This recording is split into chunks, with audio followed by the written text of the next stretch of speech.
तो आज था WWE समर स्लैम 2024 जो कि एंड हो चुका है। शो पर फाइनली हमारे असली tribal chief head of the table Roman Reigns का रिटर्न हो चुका है। जी हम बिल्कुल सही सुना, फाइनली समर स्लैम 2024 में हो चुका है रिटर्न हमारे tribal chief head of the table Roman Reigns का, जहां पर रोमन रेंस ने हेल्प की कोडी रोड्स की सोलो सिकोआ के अगेंस्ट, और इसके अलावा शो पर गुंथर बने new WWE world heavyweight champion, और साथ ही ड्रू मैकिंटायर ने हरा डाला CM पंक को, जिसके बारे में हम बात करेंगे। और बात करेंगे WWE समर स्लैम 2024 के सभी मैचेस के रिजल्ट के बारे में। तो शो का पहला मैच हमें देखने को मिलता है लिव मॉर्गन वर्सेस रिया रिप्ली का, जहां पर लिव मॉर्गन अपने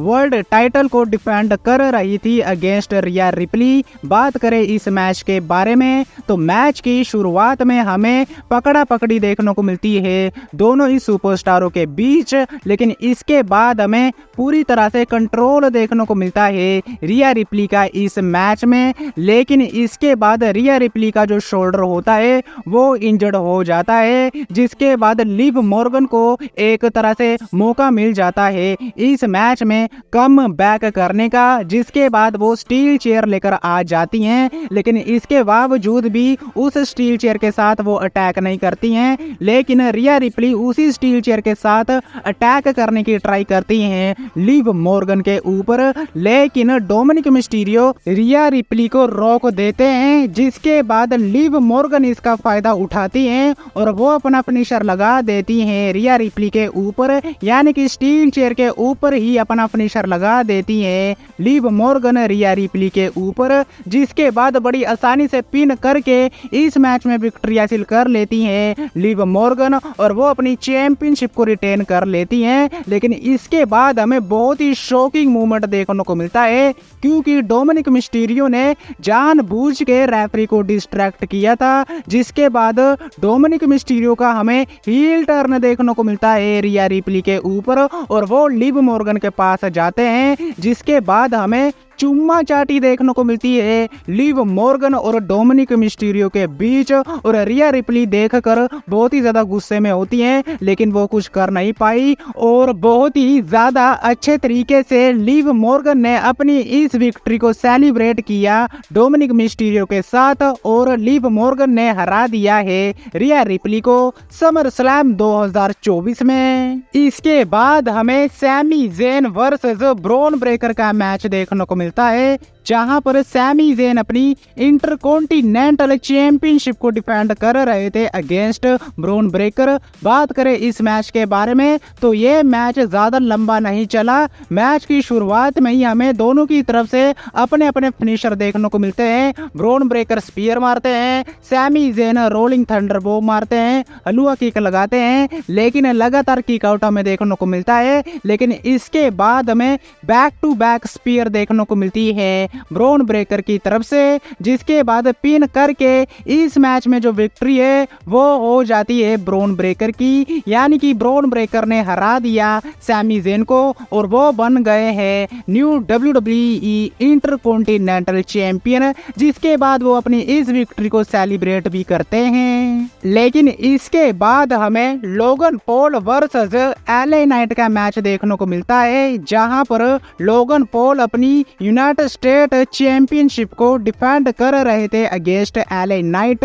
और मैच शुरू होने से पहले ही दोनों ही सुपरस्टार एक दूसरे के ऊपर ब्रूटल वे में अटैक करना शुरू कर देते हैं, जिसके बाद फाइनली ये मैच शुरू होता है, और मैच में हमें बहुत ही तगड़ा एक्शन देखने को मिलता है। दोनों ही सुपरस्टारों की तरफ से हमें हाई फ्लाइंग एक्शन देखने को मिलता है, नाइट एल्बो हमें देखने को मिलती है इस मैच में, और इसके अलावा वन लक्की मैन पंच हमें देखने को मिलता है लोगन पॉल की तरफ से। और इसके अलावा हमें एक स्पिनिंग मून सोल्ट भी देखने को मिलता है एलए नाइट के ऊपर लोगन पॉल का। इसके बाद लोगन पॉल ब्रास नकल लेकर आ जाते हैं और ब्रास नकल के साथ अटैक करने की ट्राई करते हैं, लेकिन अटैक नहीं कर पाते हैं। लेकिन इसके बाद हमें BFT देखने को मिलता है एलए नाइट की तरफ से लोगन पॉल के ऊपर, जिसके बाद लोगन पॉल को पिन करके इस मैच में फाइनली जो विक्ट्री है वो हो जाती है एलए नाइट की। और एलए नाइट बन गए हैं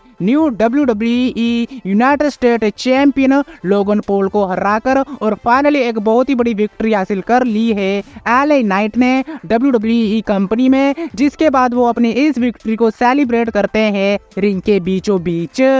इसके बाद हमें बेली वर्सेस नाया जैक्स का मैच देखने को मिलता है, जहां पर बेली अपनी WWE चैंपियनशिप को डिफेंड कर रही थी अगेंस्ट नाया जैक्स। बात करें इस मैच के बारे में तो मैच की शुरुआत में हमें पूरी तरह से कंट्रोल देखने को मिलता है नाया जैक्स का बेली के ऊपर, और वो बेली को उठाकर इधर उधर पटकती हैं। लेकिन बेली भी इस मैच में फाइट बैक करती हैं और अपना जो फ्लाइंग एल्बो है वो भी लगाती हैं, और ऐसा लग भी रहा था कि शायद इस मैच में जो विक्ट्री है वो हमें देखने को मिल सकती है बेली की, क्योंकि बेली पूरी तरह से कंट्रोल ले लेती हैं इस मैच में। लेकिन तभी थीम म्यूजिक प्ले हो जाता है टिफनी स्ट्रैटन का, जो कि कैश इन करने की ट्राई करती हैं, लेकिन बेली उनके ऊपर अटैक कर देती हैं और कैश इन नहीं हो पाता है। लेकिन इसका फायदा उठाती है नाया जैक्स, जो कि लगातार 2 पावर बॉम्ब लगा देती हैं बेली के ऊपर, जिसके बाद अपना फ्रेशर नाया लैंडर भी वो लगा देती हैं। और इसके बाद बड़ी आसानी से पिन करके इस मैच में जो विक्ट्री है वो नाया जैक्स की हो जाती है, और नाया जैक्स बन चुकी है न्यू WWE वुमेन्स चैंपियन। जिसके बाद टिफनी स्ट्रैटन वहां पर आती हैं, उनके साथ सेलिब्रेट करती हैं, और इन दी एंड रिंग में स्टैंड टोल किया new WWE champion Nia Jax ने टिफनी स्ट्रैटन के साथ। लेकिन इसके बाद फाइनली हमें CM पंक वर्सेस ड्रू मैकिंटायर के बीच मैच देखने को मिलता है, जहां पर स्पेशल गेस्ट रेफरी होते हैं सेथ फ्रीकिंग रोलिंस, और वो सबसे पहले आते हैं। जिसके बाद दोनों ही सुपरस्टार आते हैं और ये मैच शुरू होता है, और मैच शुरू होते ही दोनों ही सुपरस्टार एक दूसरे के ऊपर टूट पड़ते हैं। CM पंक और ड्रू मैकिंटायर लगातार एक दूसरे के ऊपर एल्बो शॉट मारते हैं, एक दूसरे के ऊपर लगातार पंचेस थ्रो करते हैं। जिसके बाद इन दोनों का मैच रिंग के बाहर भी चला जाता है, लेकिन सेथ रोलिंस काउंट ही नहीं करते हैं, और वो बहुत ही ज्यादा मजे लेते हैं CM पंक और ड्रू मैकिंटायर के। जिसके बाद ड्रू मैकिंटायर की तरफ से हमें क्लेमोर किक भी देखने को मिलती है, लेकिन वहां से किक आउट हो जाता है CM पंक की तरफ से। लेकिन इसके बाद फाइनली हमें GTS देखने को मिलता है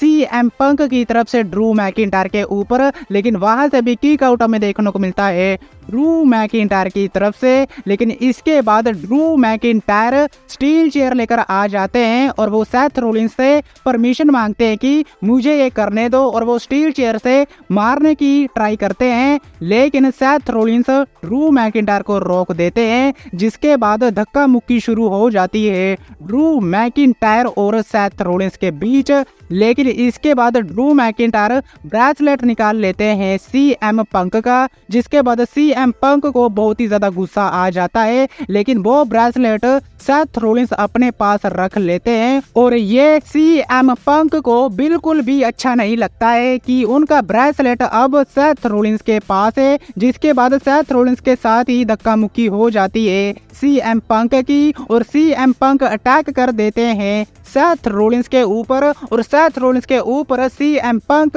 GTS लगा देते हैं। जिसके बाद वो अपना ब्रेसलेट लेते हैं, हाथ में पहनते हैं, लेकिन पीछे से ड्रू मैकिंटायर की तरफ से आता है क्लेमोर किक, कवर करते हैं, और सेथ रोलिंस बिल्कुल धीरे से काउंट करते हैं और काउंट कर भी देते हैं, और किक आउट नहीं कर पाते हैं CM पंक, जिसके चलते इस मैच में जो विक्ट्री है वो हो जाती है ड्रू मैकिंटायर की, और शॉकिंग वे में इस मैच में हार हो चुकी है CM पंक की। लेकिन मैच के बाद एक बार फिर से ड्रू मैकिंटायर CM पंक का ब्रेसलेट ले जाते हैं और जिसके बाद CM पंक वहां पर पड़े होते हैं और ड्रू मैकिंटायर वहां से चले जाते हैं। इसके बाद हमें डेमियन प्रीस्ट वर्सेस गुंथर का मैच देखने को मिलता है, जहां पर डेमियन प्रीस्ट अपनी वर्ल्ड हैवीवेट चैंपियनशिप को डिफेंड कर रहे थे अगेंस्ट गुंथर। बात करें इस मैच के बारे में तो मैच की शुरुआत में ही एक दूसरे के ऊपर टूट पड़ते हैं। दोनों ही सुपरस्टार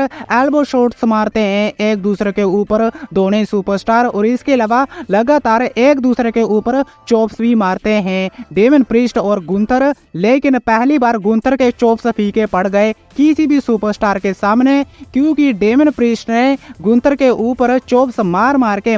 के उनकी छाती का पापड़ बना दिया और उनकी छाती में से ब्लड भी आने लग गया। और ऐसा लग ही रहा था कि डेमियन प्रीस्ट इस मैच में बड़ी आसानी से हरा देंगे गुंथर को। गुंथर के ऊपर रेजर ऑफ एज भी मारते हैं, इसके अलावा रैकनिंग लगाते हैं और इसके अलावा अपना finisher South of Heaven chokeslam भी लगा देते हैं गुंथर के ऊपर डेमियन प्रीस्ट। लेकिन रिंग साइड पर आ जाते हैं फिन बैलर, जो कि ऐसा लग रहा था कि शायद हेल्प करेंगे डेमियन प्रीस्ट की। लेकिन जैसे ही गुंथर को पिन करने की ट्राई करते हैं डेमियन प्रीस्ट, तभी हमें हील टर्न देखने को मिल जाता है फिन बैलर की तरफ से, यानी कि फिन बैलर का हील टर्न हो चुका है डेमियन प्रीस्ट के ऊपर ही, जिसका फायदा उठाते हैं गुंथर और वो स्लीपर होल्ड में डाल देते हैं डेमियन प्रीस्ट को। लेकिन इसके बाद भी डेमियन प्रीस्ट इस मैच में कम बैक करते हैं, लेकिन फिन बैलर को मारने जाते हैं डेमियन प्रीस्ट। लेकिन पीछे से आते हैं गुंथर,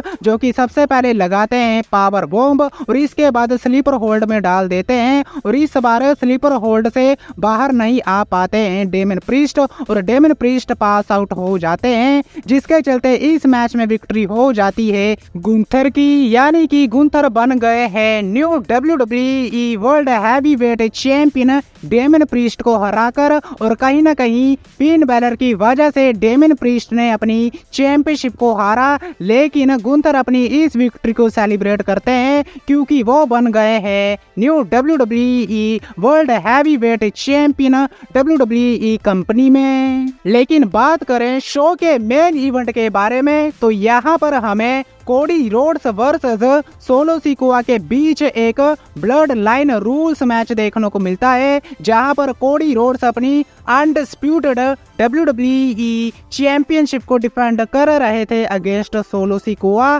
बात करें इस मैच के बारे में तो मैच बहुत ही ज्यादा धीमा था। मैच में हमें पंचेस देखने को मिलते हैं दोनों ही सुपरस्टारों की तरफ से, और इसके अलावा कोडी रोड्स की तरफ से हमें बायोनिक एल्बो देखने को मिलती है और सोलो सिकोआ की तरफ से हमें स्पिनिंग सोलो देखने को मिलता है और साथ ही समोन स्पाइक देखने को मिलता है। लेकिन कोडी रोड्स की तरफ से हमें क्रॉस रोड देखने को मिलता है, कोडी कटर्स देखने को मिलता है और एक तरह से भारी पड़ जाते हैं कोडी रोड्स सोलो सिकोआ के ऊपर। जिसके बाद टामा टोंगा और टांगा लोआ वहां पर आ जाते हैं, जो कि अटैक कर देते हैं कोडी रोड्स के ऊपर। लेकिन तभी थी म्यूजिक प्ले हो जाता है केविन ओवेंस का। केविन ओवेंस वहां पर आते हैं, जो कि सेव करने की ट्राई करते हैं कोडी रोड्स को, लेकिन नंबर गेम भारी पड़ जाते हैं केविन ओवेंस और कोडी रोड्स के ऊपर। जिसके बाद रैंडी ऑर्टन का भी थीम म्यूजिक प्ले हो जाता है, रैंडी ऑर्टन भी वहां पर आ जाते हैं। जिसके बाद केविन ओवेंस और रैंडी ऑर्टन दोनों ही टामा टोंगा और टांगा लोआ को मार मार के बैक स्टेज पर ले जाते हैं। जिसके बाद कोडी रोड्स और सोलो सिकोआ का मैच कंटिन्यू होता है और एक बार फिर से कोडी रोड्स भारी पड़ जाते हैं सोलो सिकोआ के ऊपर। जिसके बाद जैको पाटू वहां पर आ जाते हैं, जो कि पूरी तरह से बैंड बजा देते हैं कोडी रोड्स की। कोडी रोड्स के ऊपर लगातार 2 बार मून शॉट लगाते हैं जैकब पाटू और इसके बाद कोडी रोड्स को जैकब पाटू अनाउंसर टेबल के आर पार भी कर देते हैं। रिंग में ले जाते हैं कोडी रोड्स को, सोलो सिकोआ पिन करने की ट्राई करते हैं, लेकिन एक बार फिर से किक आउट कर देते हैं कोडी रोड्स। जिसके बाद कोडी रोड्स और सोलो सिकोआ दोनों ही रिंग में पड़े होते हैं और जैकब पाटू भी रिंग के बाहर पड़े होते हैं, क्योंकि उन्होंने एक बहुत ही तगड़ा फ्लैश लगाया था। लेकिन तभी थीम म्यूजिक प्ले हो जाता है हमारे असली tribal chief head of the table Roman Reigns का। जी हाँ, बिल्कुल सही सुना, रोमन रेंस का फाइनली हमें रिटर्न देखने को मिलता है। रोमन रेंस आते हैं रिंग में, जो कि सबसे पहले एक सुपरमैन पंच लगा देते हैं सोलो सिकोआ के ऊपर, जिसके बाद लगाते हैं एक तगड़ा स्पीयर सोलो सिकोआ को। कोडी रोड्स की तरफ देखते हैं रोमन रेंस और हल्का सा मुस्कुराते हैं, जिसके बाद कोडी रोड्स को बस अपना फिनिशर क्रॉस रोड ही लगाना था, जो कि वो लगा देते हैं और क्रॉस रोड लगा के इस मैच में विक्ट्री हासिल कर लेते हैं कोडी रोड्स। कोडी रोड्स अपनी चैंपियनशिप को रिटेन कर लेते हैं और कहीं ना कहीं रोमन रेंस ने हेल्प की कोडी रोड्स की और कोडी रोड्स ने रोमन रेंस की हेल्प से हरा डाला सोलो सिकोआ को, जिसके बाद सोलो सिकोआ बहुत ही ज्यादा गुस्से में होते हैं, कुछ वो कर पाते हैं नहीं और रिंग में स्टैंड होल्ड करते हैं कोडी रोड्स और रैंप पर खड़े होते हैं हमारे tribal chief head of the table Roman Reigns, जो कि मुस्कुराते हैं और इस तरह से एंड हो जाता है समर स्लैम 2024, जो कि बहुत ही ज्यादा धमाकेदार रहा, बहुत ही ज्यादा शॉकिंग मूवमेंट हमें देखने को मिले समर स्लैम 2024 में। लेकिन आज की वीडियो में बस इतना ही। वीडियो अच्छी लगी हो तो वीडियो को लाइक, चैनल को सब्सक्राइब करना मत भूलना, क्योंकि मैं लाता रहता हूँ ऐसी ही वीडियो। तब तक के लिए टिल देन मिलते हैं नेक्स्ट वीडियो में काफी ज्यादा जल्दी।